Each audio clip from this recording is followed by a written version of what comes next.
Shalom Bapak Ibu yang dikasih oleh Tuhan, kembali kita berjumpa dalam renungan.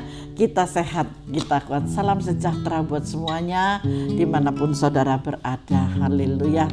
Mari kita angkat pujian dan kita menyembah Tuhan, dan kita dengar apa yang mau Tuhan sampaikan buat kita, pengajaran apa yang Tuhan mau berikan buat kita. Amin. Haleluya. Mari kita mengasihi dan mengampuni ya. Telah disakiti, saudara pernah disakiti hatinya? Pasti. Mari kita meminta kepada Tuhan untuk memberikan hati yang mengampuni. Kita diajari oleh Tuhan untuk mengasihi siapapun yang menyakiti engkau, yang mengecewakan engkau, yang membuat engkau sedih. Kita terus belajar untuk mengampuni. Amin. Mengasihi. Amin. Amin. Ampuni bila kami tak mampu mengampuni yang bersalah kepada kami, seperti hati Yesus mengampuni, mengasihi, tiada pamrih. Amin. Haleluya. Ketika hatiku telah disakiti, ajarku memberi hati mengampuni. Ketika hidupku telah disakimi ya Yesus, ajarku memberi hati mengasihi. Amin. Amin. Ampuni bila kami tak mampu mengampuni yang bersalah kepada kami, seperti hati Yesus mengampuni, mengasihi, tiada pamrih. Amin. Amin. Ampuni bila kami tak mampu mengampuni yang bersalah kepada kami, seperti hati Yesus Mengampuni, mengasihi, tiada pamrih. Mampukan Tuhan kami untuk mengampuni dan mengasihi tanpa pamrih ya Bapa. Kami yakin dan percaya ketika Roh-Mu ada di dalam setiap kami Bapa, maka kami mampu untuk melakukan hal ini Bapa, hal yang sangat istimewa dan menyenangkan hati-Mu Bapa, karena kami selalu mengampuni kepada orang-orang yang menyakiti hati kami, kepada orang-orang yang mendengki kepada kami, kepada orang-orang yang iri hati kepada kami Bapa. Amin. Amin. Seperti hati Yesus mengampuni, mengasihi, tiada pamrih. Oh, haleluya. seperti hati Yesus mengampuni, mengasihi, tiada pamrih.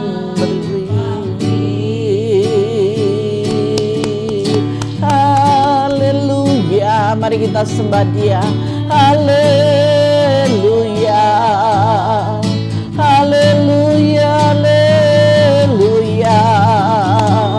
Mengasihi dan mengampuni tiada pamrih. Haleluya Yesus. Haleluya. Bapa terima kasih, kami bersyukur Bapa. Haleluya, haleluya. Terpujilah Engkau ya Yesus. Haleluya. Glory, glory bagimu Yesus. Haleluya. Bapa terima kasih. Haleluya, haleluya. Mari saudara kita satu di dalam doa. Bapa, satu pelajaran yang baru lagi yang boleh kami terima hari ini Bapa. Ajarilah kami terus Tuhan untuk mengampuni dan melayani lebih lagi Bapa. Karena itu yang menjadi kesukaan-Mu Tuhan. Terima kasih ya Allah Roh Kudus. Terima kasih kami siap untuk menerima kebenaran firman-Mu dan pengajaran-Mu Bapa. Haleluya. Amin. Mari Bapak Ibu siap untuk menerima pengajaran hari ini. Haleluya. Kemarin kita kan tidak diperbolehkan untuk mengikhtiarkan kecelakaan ya toh. Tetapi banyak orang di luar sana yang mengikhtiarkan, yang merencanakan, yang mendoakan kepada kita suatu kecelakaan, yang merencanakan kita supaya kita celaka. Itu banyak ya. Tetapi kemarin kita diajar Tuhan tidak boleh ikut-ikutan mereka. Amin. Hari ini firman Tuhannya tetap di dalam 1 Raja-Raja 20 ayat 1 sampai dengan 12 seperti yang sudah kita baca kemarin ya. Nah, dan ini kita saat ini menghadapi orang yang mengikhtiarkan kecelakaan. Bagaimana Bu caranya? Kok ada orang-orang yang mengikhtiarkan kecelakaan buat saya? Apakah saya harus marah? Apakah saya harus datangi rumahnya? Apakah saya harus beritahukan kepada dia? Dan saya melaporkan ke RT RW, saya melaporkan ke Babinsa dan yang lain sebagainya. Nggak perlu ya. Kita nggak perlu melaporkan kepada siapa-siapa. Laporkan saja kepada Sang Pembuat hidup saudara dan saya. Siapa namanya? Allah Bapa, Putra dan Roh Kudus, yaitu Tuhan Yesus Kristus sendiri. Orang-orang yang mengikhtiarkan kecelakaan tanpa kita sadari ada di sekeliling kita itu ada memang. Dan gak jauh kok orang-orang yang mau mengikhtiarkan kecelakaan buat saudara dan saya ini gak jauh. Orang dekat sekali. Tetapi kita tahu ngapain harus kita laporkan. Lapor aja kepada Bapak. Dia telah merencanakan yang sedemikian. Dia telah menuduh saya yang sedemikian. Dia begini-begini. Itu Tuhan yang tahu semuanya. Dan saudara gak usah khawatir. Saudara gak usah takut. Karena bukan orang yang jauh. Tetapi orang-orang dekat. Nah, ketika kita tahu bahwa itu orang-orang dekat kita, ya sudah, karena ada keiri hatian, kedengkian dan yang lain sebagainya, seperti apa yang ditulis ya di dalam ayat-ayat firman Tuhan dari ayat 1 sampai ayat yang ke-12 ini. Di situ berbicara Ben-Hadad dan Raja Aram dan Ahab Raja Israel. Lah, di sini itu bukan orang jauh sama-sama rajanya, tetapi memiliki pemikiran yang tidak akur, yang tidak baik. Nah, tetapi saya mau katakan, kalau saudara perhatikan baik di dalam setiap ayat-ayat yang sudah kita baca dari kemarin ya, kita dapat mengerti bahwa ada orang-orang yang sudah mengalah, tetapi masih kurang ngalah, masih dicarinya kecelakaan, direncanakan dalam suatu kecelakaan. Tetapi itu nggak masalah. Karena apa? Karena semua itu Tuhan yang tahu. Tuhan mengerti, apalagi musuh-musuh kita itu bukan orang yang jauh di sana, tidak, tetapi orang yang dekat dengan kita, orang yang selalu bersama dengan kita, orang yang selalu memberikan perhatian buat kita, sepertinya demikian. Tetapi kita sama sekali tidak mengerti. Pada umumnya orang-orang mengatakan musuh dalam selimut. Kelihatan nggak kalau ada musuh dalam selimut? Nggak kelihatan, tetapi nyata dan itu ada. Tapi biarkan aja, kita sebagai anak-anak Tuhan, kita tetap berfokus bahwa Tuhan melarang kita untuk mengikhtiarkan kecelakaan bagi orang lain. Dan kalau ada orang-orang yang mengikhtiarkan kita kecelakaan, ya itu biar silahkan. Tetapi saya minta dan saya mengajak saudara dengan pelajaran kemarin dan hari ini itu terkait ya Bapak Ibu ya, itu terkait ya. Nah, itu kita biarin aja gitu loh. Kita biarin, kita cuman bisa berdoa kepada Bapa. Bapa, Engkau sadarkan, Engkau buka pikiran dan hatinya, karena aku percaya bahwa Engkau itu adalah Allah yang tidak pernah menutupi hal yang tidak baik. Engkau menyingkapkan segala sesuatu yang tidak baik. Engkau menyingkapkan segala sesuatu yang tidak benar. Engkau sendiri akan berkarya di dalam hidup saya. Amin. Ketika saudara bisa mengatakan yang sedemikian, kasih kemurahan Tuhan selalu menyertai saudara. Di ayat ada 4 hal ya yang mau saya katakan. Kita harus tetap tenang dan tetap mengasihi. Biar aja dia mau mengikhtiarkan yang jelek, dia mau menuduh yang jelek, dia mau yang begini, kita tetap mengasihi. Bu, sukar bu, nggak apa-apa. Ayo, pasti bisa. Saya kalau sudah mengatakan ini berat, saya tahu hati saudara berat. Saya tahu saudara nggak mungkin mampu. Orang sudah seperti ini kok sama ibu suruh mengasihi, bagaimana? Belajar. Amin. Saudara mau belajar, maka ada itu renungan firman Tuhan ya. Sejak awal bulan itu belajar, kita belajar, diajar loh oleh Tuhan, diajari supaya saudara hidup berkenan. Dalam setahun ini loh kita nanti akan berkenan di hadapan Tuhan terus. Haleluya.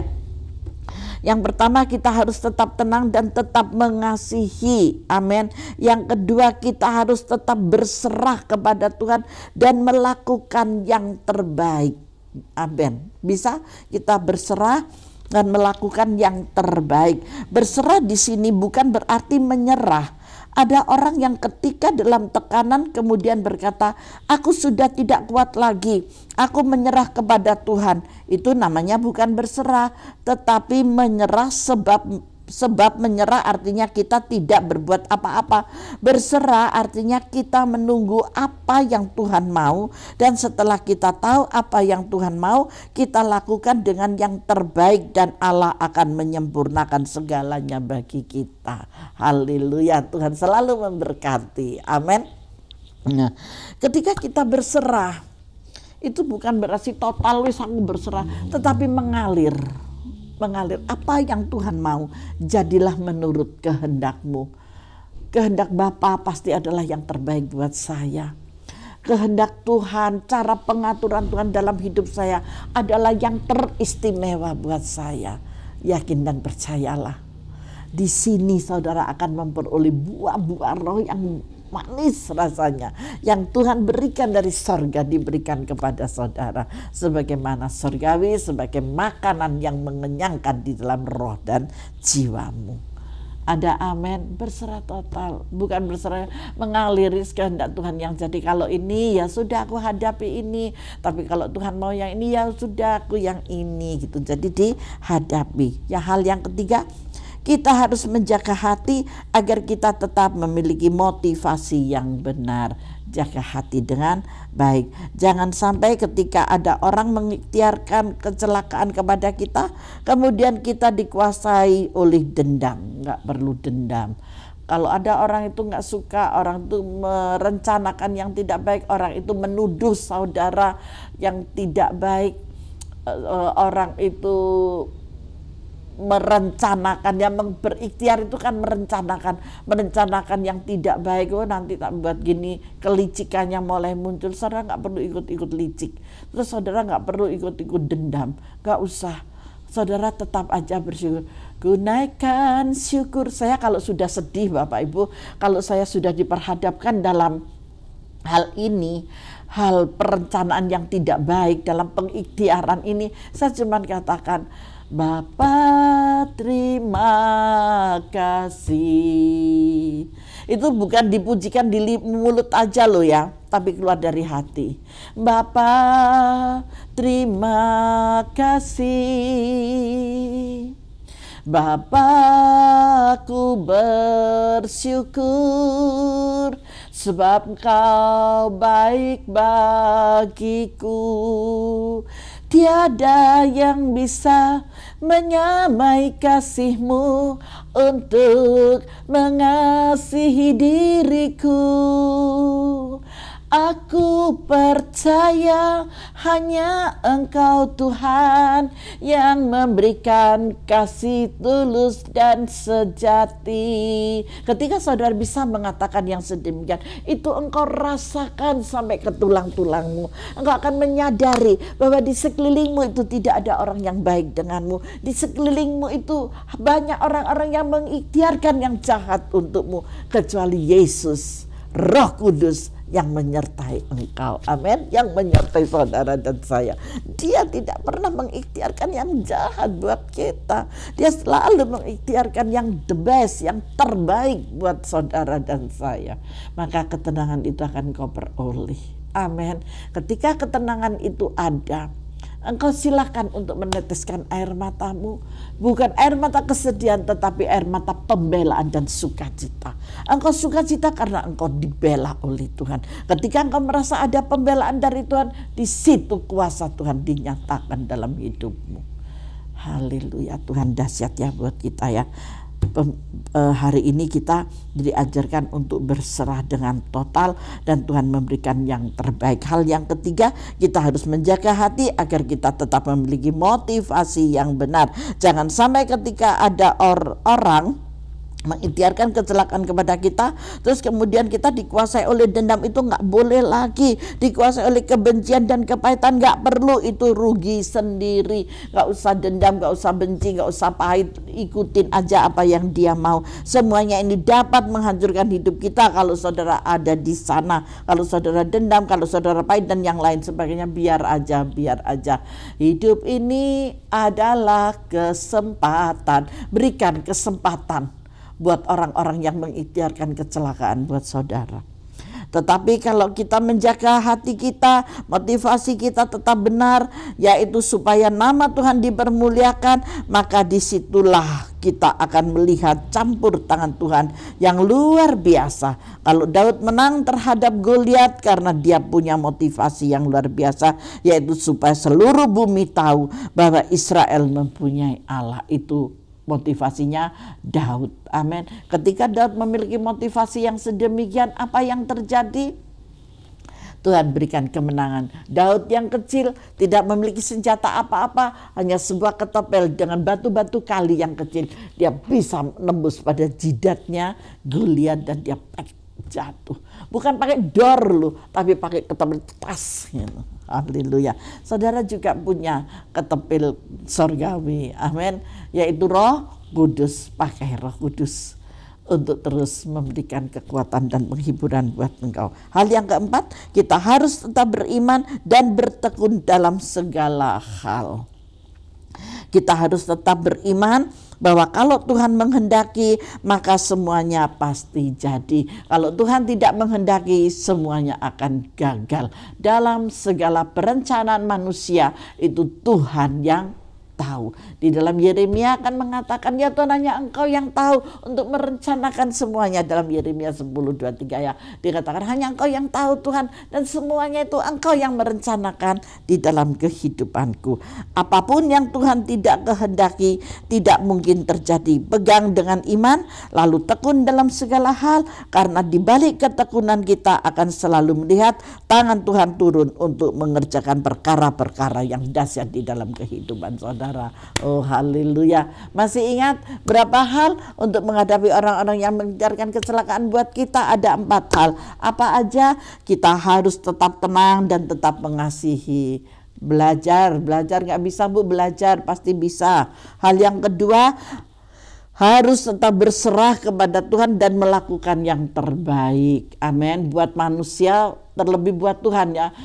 Vertikal dan horizontal, ada salib. Saudara harus untuk Tuhan yang terbaik, dan terbaik juga untuk sesama manusia, untuk keluargamu, untuk sanak saudaramu, untuk anak-anakmu, anak menantumu, anak cucumu, dan siapapun yang ada di sekelilingmu itu. Hal yang ketiga, kita harus menjaga hati agar kita tetap memiliki motivasi yang benar. Orang mau mengatakan saudara apa, orang mau menuduh saudara bagaimana, orang yang mau berpikir saudara apa, biarkan kita mengalir. Terus mengalir dalam aliran sungai Tuhan. Di dalam sungai kehidupan engkau merasakan menikmati kesejukan ilahi. Haleluya. Hal yang keempat, saudara harus tetap beriman dan bertekun dalam segala hal dengan kuasa doa. Haleluya. Tuhan Yesus memberkati kita semuanya. Tundukkan kepala dan kita berdoa. Bapa, terima kasih buat pengajaran hari ini yang luar biasa Tuhan. Kami percaya kasih dan kemurahan-Mu menyertai kami. Orang-orang yang mau bertekun terus belajar di dalam pengajaran yang Kau berikan. Sehingga tidak ada dendam, tidak ada keiri hatian, tidak ada keegoisan Bapa dan kemarahan. Tetapi kami mau terus mengalir di dalam segala rancangan-rancangan-Mu. Rancangan yang Kau berikan adalah yang terbaik. Pengajaran yang Kau berikan adalah yang luar biasa. Dan ini sampai pada kekekalannya. Kami mau Tuhan hidup kami dan sampai pada akhirnya tetap berkenan di hadapan-Mu. Terima kasih ya Allah Roh Kudus. Terima kasih cinta kasih dan anugerah-Mu Bapa. Sungguh sangat besar buat kami. Terima kasih, terpujilah Engkau ya Bapa, kekal sampai selama-lamanya. Dan hanya di dalam nama Yesus hamba berdoa, mengucap syukur. Haleluya. Amin. Tuhan Yesus memberkati kita semuanya.